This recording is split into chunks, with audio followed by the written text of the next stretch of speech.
Hey guys, I'm Kent Tilley, and today I want to talk to you about something that I think every Canadian that's close to retirement should know more about, and that is CPP. CPP is a lot more complex than the other two pension plans in Canada, which are OAS and GIS, and there are a lot of moving parts and different things that come with CPP, but today I'm going to talk about the top 3 things that I think every Canadian should understand about CPP, which is the Canada Pension Plan. CPP, or the Canada Pension Plan, is a critical piece of every Canadian's retirement plan, and one of the most confusing parts about it is, when are you supposed to take it? In the morning, with food, while you're driving? I'm not so sure. So we're going to talk about that today. And one of the first things that I'm going to talk about is, how is CPP calculated? Why are you getting the amount of money that you're getting from CPP?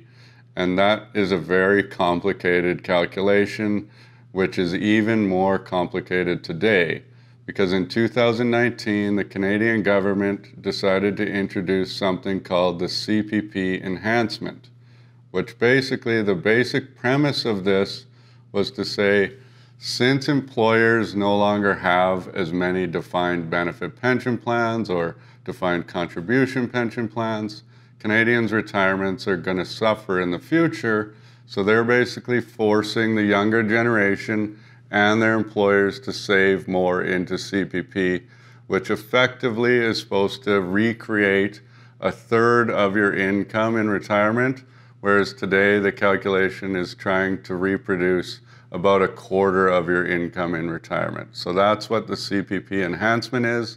It's not something I'm going to get into in great detail today. Just know that the calculation is more complicated now than it was before. Now keep in mind, if your CPP enhancement lasts for longer than 4 hours, you're going to want to call 911. All right, so how is CPP calculated? And this is something that changes every single year. The percentage changes, the numbers change every single year. That's why it's hard for me to show you exactly how it's calculated, but I'm going to do my best to explain how this works. If you are over 18 and you earn over $3,500 a year, you are, as an employee, you have to contribute money into CPP up to YMPE. And YMPE stands for the yearly maximum pensionable earnings. But you do not have to contribute to CPP if you make less than $3,500. This is just another in the long line of extremely lucky breaks that the poor in Canada get. They do not have to contribute to CPP, and they are so lucky that they make less than $3,500 a year. Now, YMPE in 2022 was $64,900. So if you take $64,900 minus $3,500, that is $61,400, and you are going to have to contribute CPP contributions off of your paychecks up to 11.7%. However, this is split between you and your employer. So they are paying half of that into CPP, and you are paying half of that into CPP. In other words, you are each paying 5.7% of your income into CPP every year. This has gone up quite dramatically since the CPP enhancement started, which, when I started calculating this, that was 4.95% each. In 2023, that percentage is going to go up to 5.95%, which I think is the limit until they get into the next level of enhancement, which is even more complicated than this. So if you're good at math, now you know that you are paying $3,499.80 into CPP in 2022. And then you might notice, if you make more than YMPE, so if your salary, let's say, was exactly double YMPE, so $130,000 a year, then 6 months into the year, your paychecks are actually going to get larger because you are no longer contributing into CPP for that year. You've done it. One of the things that some of my clients do, which is quite smart, is they say, well, now that my paychecks are bigger, I'm going to take that excess and invest it into my RSP or TFSA or use it to pay down debt because you have this extra income now. And then you also have to think about the great things for the self-employed or the small business owners in Canada right now is that this is a really special time for us, is that we have to contribute more and more every single year. I have to contribute CPP for myself as the employer and the employee, and each year I have to contribute more money into the retirement plans of my employees while I'm being taxed to death by the government. So it's really good. It's really favorable for small businesses for sure. And you know, I'm actually really happy about it because I like that I'm being nickel and dime to death so that the large corporations in this country can get the much needed tax breaks that they need, because that I know will trickle down to the rest of us. And that's what's so great about it. So now that we understand YMPE, you have to understand that in order to get full CPP, you would have had to 100% funded CPP for 39 of the 47 years between 18 and 65 years old. And why is it 39 years instead of 47?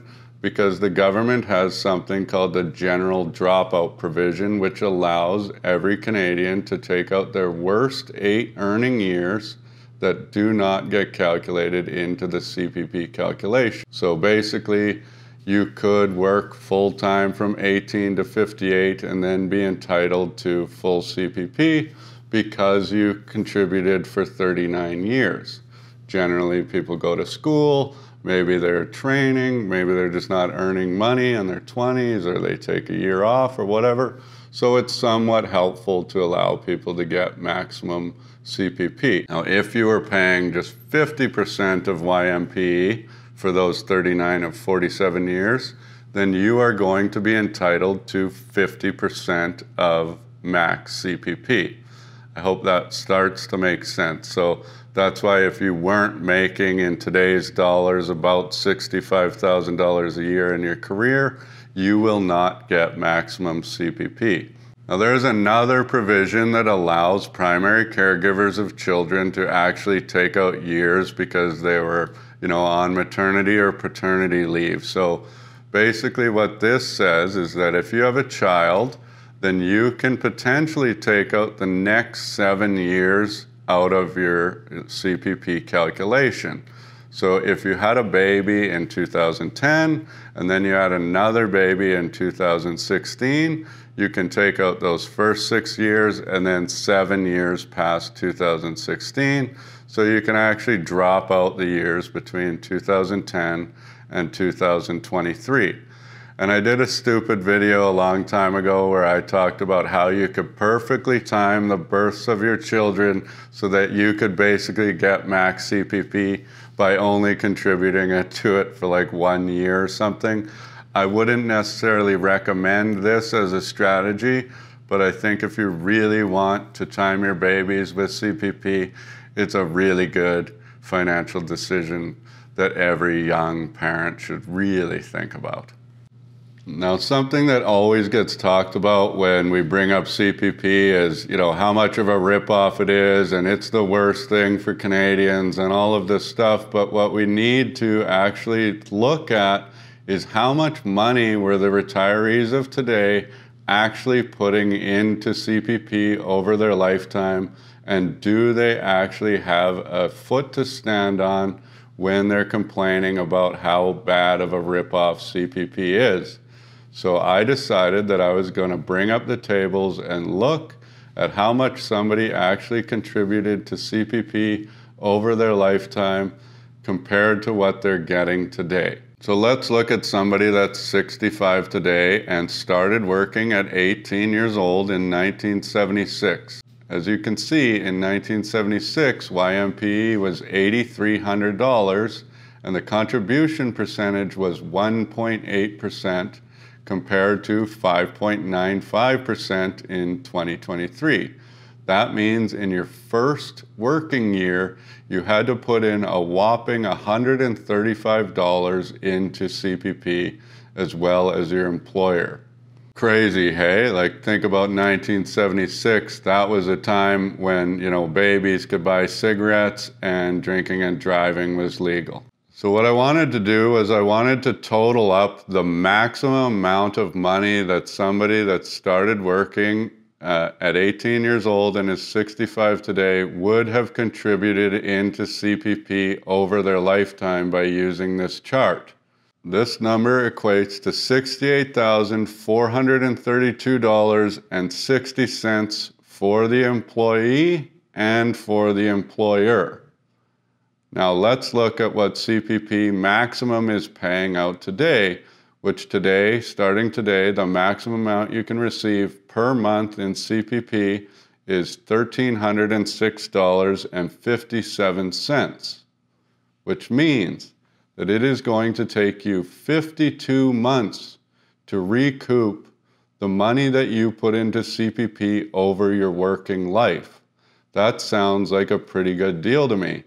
And it's actually better than that because CPP is indexed with inflation.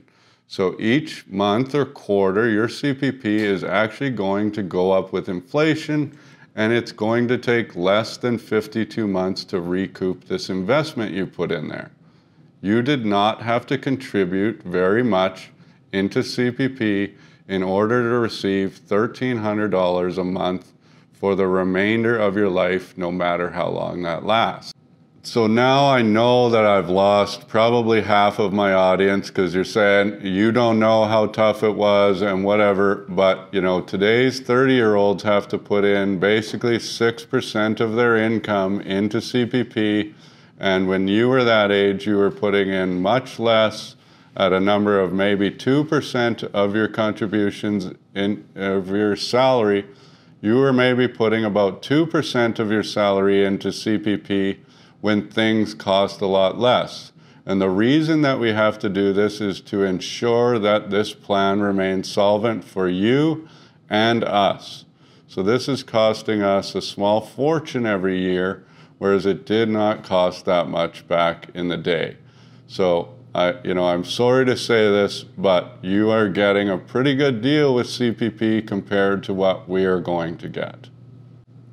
Now, as I mentioned, the maximum amount that you can get in CPP if you're 65 years old in 2023 is $1,306.57 per month. This number is indexed to inflation, which is great. That means we all are really starting to understand how bad inflation can affect us over the years. So having a investment or a pension that is fully indexed to inflation is incredibly important because we don't know what is going to happen, how much things are going to cost in the future.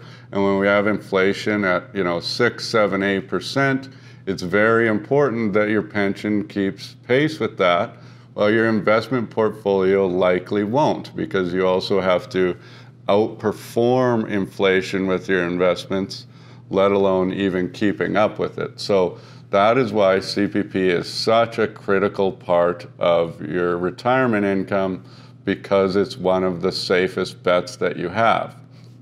Now, CPP is going to last for the remainder of your life, no matter how long you live. This is why a lot of people say, I want to take this now because I don't want to waste all this money that I put into the plan.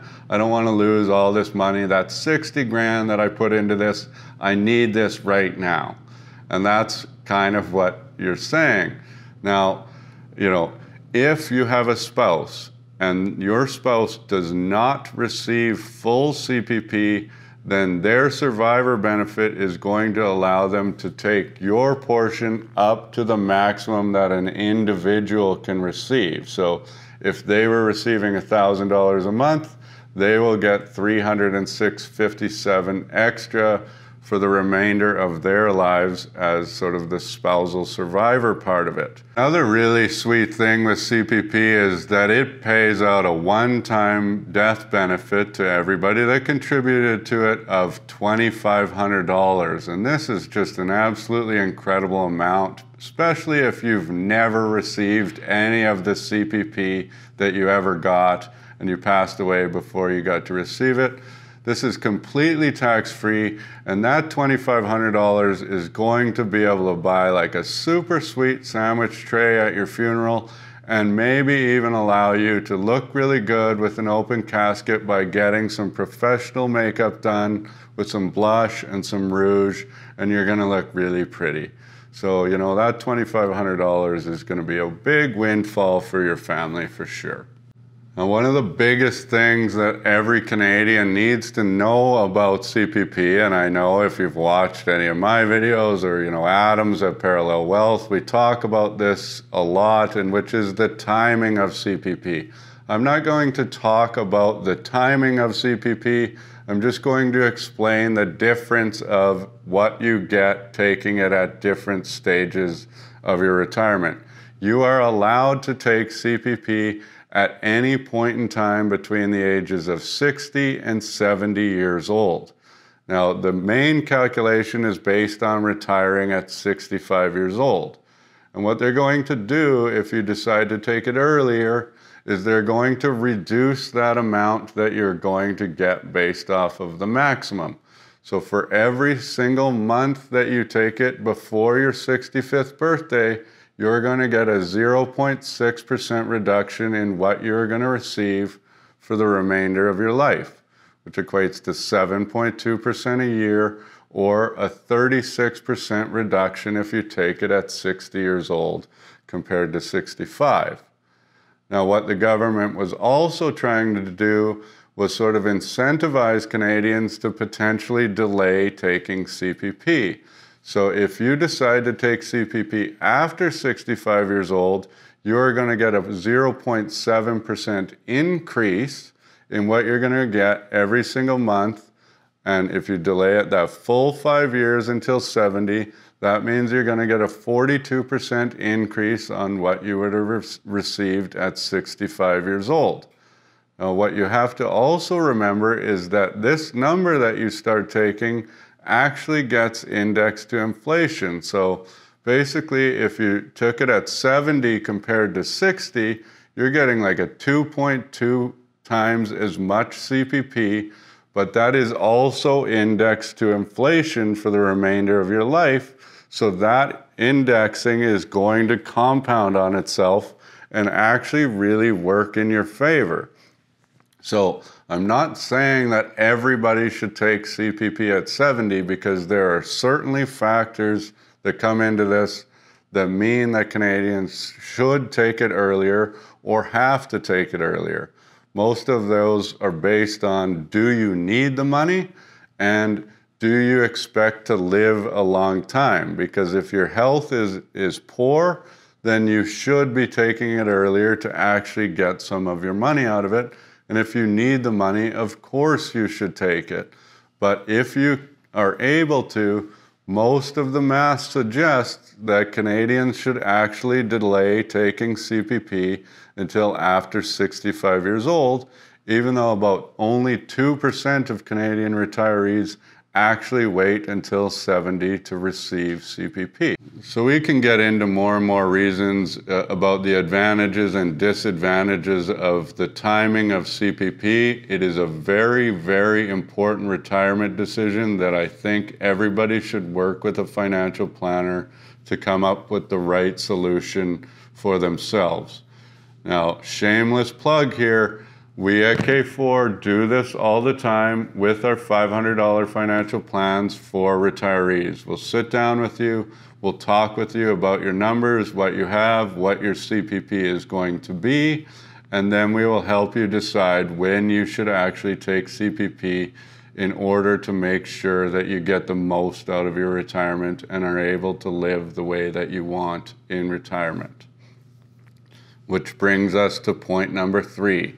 How do you know how much CPP you're gonna get? and how do you actually apply for CPP. The only way to figure this out is to set up an account with Service Canada. And this is going to take anywhere between 15 and 750 business days for you to actually get your profile set up. So we have included the link in the description of this video for you to go and set up your CPP profile at Service Canada so that you can now know the approximate calculation of what you can receive at 60, 65, and 70. This will change if you are continuing to work, but if you're close to retirement, these are numbers that you're really going to want to know when you talk to your financial planner, us, about what you want to do with your CPP and OAS and potentially GIS along with your investments. Now, if you want to apply, you're going to have to use the following link that we will also share in the description of this video. And the application process is 5 steps. So step 1 is making sure that you're eligible to receive CPP, which means you have to be at least 60 years old and you have to at least made 1 contribution to CPP over the course of your working life. Step 2 is you need to decide when you want to take this. This can be as soon as you apply. This can be a later date that's already chosen and set for you. But this is something, like I said, that you're going to want to talk to somebody about before you just go ahead and make this decision. As soon as you qualify, you will start to receive CPP the month after your 65th birthday if that's when you chose to actually start taking CPP. Number 3, you can apply online using the link above after you've set up your profile, which will take, 1 to 2 weeks or, about 10 to 14 business days, or you can apply using a paper application which they have stated on the website will take at least 4 months. So I'm not sure what happens to that paper copy when you send it in there that it takes that much longer, but I guess I would suggest that you actually set up an online profile before you want to take CPP. Number 4, you apply, you submit the application, and number 5, you wait. And knowing the Canadian government, this could take a very long time. So I hope you learned a little bit about CPP. I hope you had some fun. Once again, if you have any questions about when you should take CPP, what's the best strategy for you, instead of going to talk to your buddy that doesn't understand anything about money or how these benefits work, I would recommend that you talk to a financial planner and they go through every step with you and say, this is how you're going to use it and time it with your other assets. It's very important to do this. So if you want to, you can certainly reach out to us. There are a number of other great financial planners in the country as well that should certainly be able to help you with this. So thanks again for watching. We hope to hear from you. And if you haven't already, please like and subscribe. We'd love to hear from you in the comments.